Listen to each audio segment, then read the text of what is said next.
कैलाश की गोपनीय नृत्य लीला। भूमिका हिमालय की ऊंचाइयों पर स्थित कैलाश पर्वत न केवल देवों का निवास है, बल्कि यह दिव्यता, प्रेम और शाश्वत शांति का प्रतीक भी है। यहाँ भगवान शिव और माता पार्वती अपने परिवार के साथ निवास करते हैं, जहाँ हर क्षण अलौकिक होता है। परंतु एक दिन ऐसा भी आया जब स्वयं आदियोगी शिव और त्रिपुर सुंदरी पार्वती भी शर्मा गए।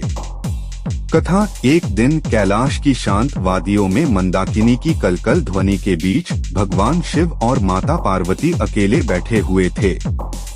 चारों ओर का वातावरण आनंदमय था।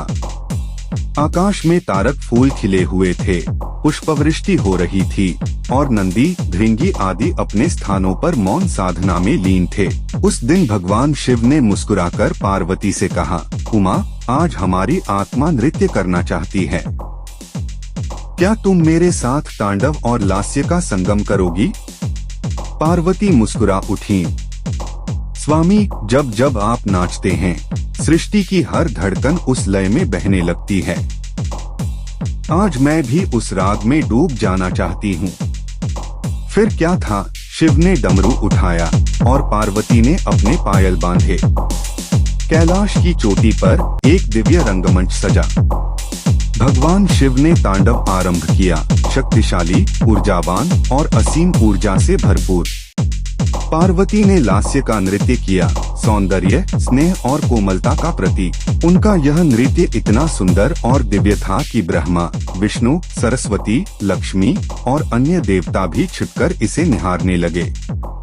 पर उसी समय दूर से दो बाल स्वर आए। माता, पिताश्री, हम यहाँ हैं। शिव और पार्वती का ध्यान टूटा।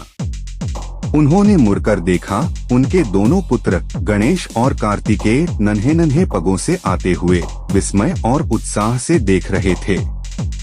दोनों की आंखों में बाल सुलभ कौतूहल था। माँ पिता नाच रहे हैं? ये तो कितना सुंदर है।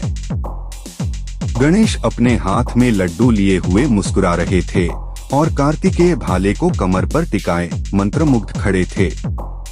यह दृश्य देखकर पार्वती की आंखें झुक गईं।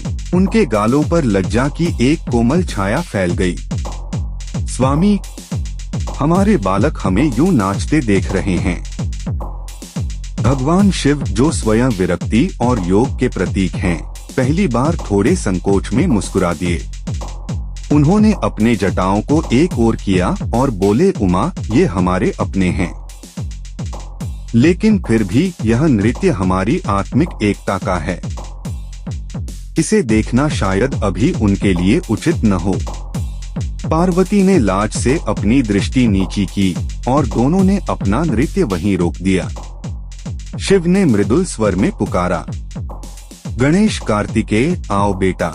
गणेश ने भोलेपन से पूछा, पिताश्री, आप और माँ इतने सुंदर क्यों नाच रहे थे?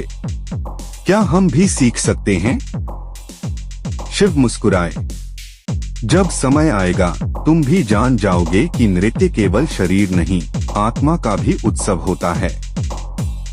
और फिर उन्होंने दोनों पुत्रों को गोद में उठा लिया। कैलाश की वह क्षण भरी लीला, जहाँ शिव और पार्वती भी बालकों की मासूम दृष्टि से शर्मा गए, आज भी ध्यान में उतरने वालों को उस मधुर लज्जा का अनुभव कराती है। उपसंहार: इस कथा से हमें यह संदेश मिलता है कि चाहे कोई कितना भी महान क्यों न हो, प्रेम, लज्जा और परिवार के कोमल बंधन हर आत्मा को छूते हैं। शिव और पार्वती का यह रूप न केवल दिव्य था, बल्कि अत्यंत मानवीय भी।